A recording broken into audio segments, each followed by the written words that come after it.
Everyone, welcome back to Hemashree's YouTube channel. ಇವತ್ತಿನ recipe mushroom pepper fry ಅಂತ. ತುಂಬ simple ಆಗಿ ಕ್ವಿಕ್ ಆಗಿ ಮಾಡ್ಬೋದಾದಂಥ ಡಿಶ್ ಇದು. ಚಪಾತಿ ಜೊತೆ ರೋಟಿ ಜೊತೆ ತುಂಬ ಚೆನ್ನಾಗಿರುತ್ತೆ. ಬನ್ನಿ ಹೇಗೆ ಮಾಡೋದು ಅಂತ ನೋಡೋಣ. ಮೊದಲಿಗೆ ಒಂದು ಡ್ರೈ ಪೌಡರ್ ರೆಡಿ ಮಾಡ್ಕೊಳ್ಳೋಣ. ಅದಕ್ಕೆ 1 ಟೀ ಸ್ಪೂನ್ ಆಗುವಷ್ಟು ಪೆಪ್ಪರ್ ತೊಗೊಂಡಿದ್ದೀನಿ, ಅರ್ಧ ಟೀ ಸ್ಪೂನ್ ಆಗುವಷ್ಟು ಜೀರಿಗೆ, 1/4 ಟೀ ಸ್ಪೂನ್ ಆಗುವಷ್ಟು ಸೋಂಪು. ಡೈರೆಕ್ಟಾಗಿ ಪೆಪ್ಪರ್ ಪೌಡರ್ ಹಾಕೋದಕ್ಕಿಂತ ಈ ರೀತಿಯಾಗಿ ಹುರಿದು ಆಗ ಫ್ರೆಶ್ ಆಗಿ ಹಾಕಿದ್ರೆ ತುಂಬ ಚೆನ್ನಾಗಿರುತ್ತೆ. ಇದ್ರ ಜೊತೆಗೆ ನಾನು 1 ಮುಷ್ಟಿ ಆಗುವಷ್ಟು ಕರಿಬೇವಿನ ಸೊಪ್ಪು ತೊಗೊಂಡಿದ್ದೀನಿ, ಒಣಗಿರೋಂಥ ಕರಿಬೇವಿನ ಸೊಪ್ಪು. ಇದನ್ನೆಲ್ಲ ಚೆನ್ನಾಗಿ ಒಂದು 2 ನಿಮಿಷ ಹುರ್ಕೊಂಡಿದ ನಂತರ ಇದನ್ನ ಪುಡಿ ಮಾಡಿ ಎತ್ತಿಟ್ಕೊಂಡಿರೋಣ. ಈಗ ಇನ್ನೊಂದು ಪ್ಯಾನಲ್ಲಿ 1-2 ಟೀ ಸ್ಪೂನ್ ಆಗುವಷ್ಟು ಎಣ್ಣೆ ಹಾಕ್ಕೊಂಡಿದ್ದೀನಿ, ಒಂದು ಅರ್ಧ ಟೀ ಸ್ಪೂನ್ ಆಗುವಷ್ಟು ಜೀರಿಗೆ, ಸಣ್ಣಕ್ಕೆ ಉದ್ದಕ್ಕೆ ಹೆಚ್ಚಿರೋಂಥ ಬೆಳ್ಳುಳ್ಳಿ ಮತ್ತು ಶುಂಠಿ ಹಾಕ್ಕೊಂಡಿದ್ದೀನಿ. ಇದನ್ನೆಲ್ಲ ಚೆನ್ನಾಗಿ ಫ್ರೈ ಮಾಡ್ಕೊಳ್ಳೋಣ.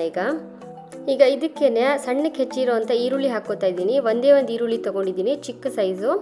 ಅದನ್ನು ಚೆನ್ನಾಗಿ ಫ್ರೈ ಮಾಡ್ಕೋತಾ ಇದ್ದೀನಿ. ಈರುಳ್ಳಿ ಎಲ್ಲ ಸ್ವಲ್ಪ ಸಾಫ್ಟ್ ಆಗಬೇಕು, ಅಲ್ಲಿವರೆಗೂ ಫ್ರೈ ಮಾಡಿಕೊಂಡು ಇದಕ್ಕೆ 1 ಟೊಮೆಟೊ ಹಾಕ್ಕೋತಾ ಇದ್ದೀನಿ. ಅದನ್ನು ಅಷ್ಟೇ ತುಂಬ ಚಿಕ್ಕ ಟೊಮೆಟೊ.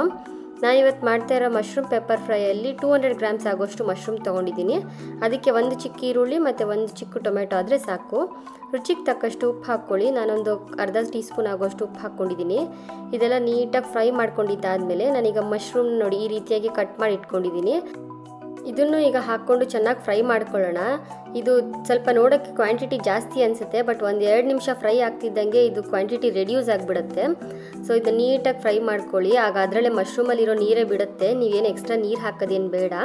ಒಂದು 2-3 ನಿಮಿಷ ಆದಮೇಲೆ ನೋಡಿ ಅದೇ ಸ್ವಲ್ಪ ನೀರು ಬಿಟ್ಟಿದೆ ಅಲ್ವಾ, ಅದರಲ್ಲೇ ಇದು ನೀಟಾಗಿ ಬೇಯುತ್ತೆ. ಈಗ ಇದಕ್ಕೇನೆ ನಾವು ಆಗಲೇ ಪುಡಿ ಮಾಡಿ ಎತ್ತಿಟ್ಕೊಂಡಿದ್ವಲ್ಲ ಪೌಡರು, ಪೆಪ್ಪರ್ ಪೌಡರು, ಅದನ್ನು ಹಾಕ್ಕೊಂಡು ಚೆನ್ನಾಗಿ ಮಿಕ್ಸ್ ಮಾಡ್ಕೊಳ್ಳೋಣ. ಒಂದು ಸತಿ ಮಿಕ್ಸ್ ಮಾಡಿಕೊಂಡು ಒಂದು ಲಿಡ್ ಮುಚ್ಚಿ ಇದನ್ನ ಬೇಯಕ್ಕೆ ಇಟ್ಟಿರೋಣ. ಅದರಲ್ಲೇ ಆ ನೀರಲ್ಲೇ ನೀಟಾಗಿ ಬೇಯುತ್ತದು.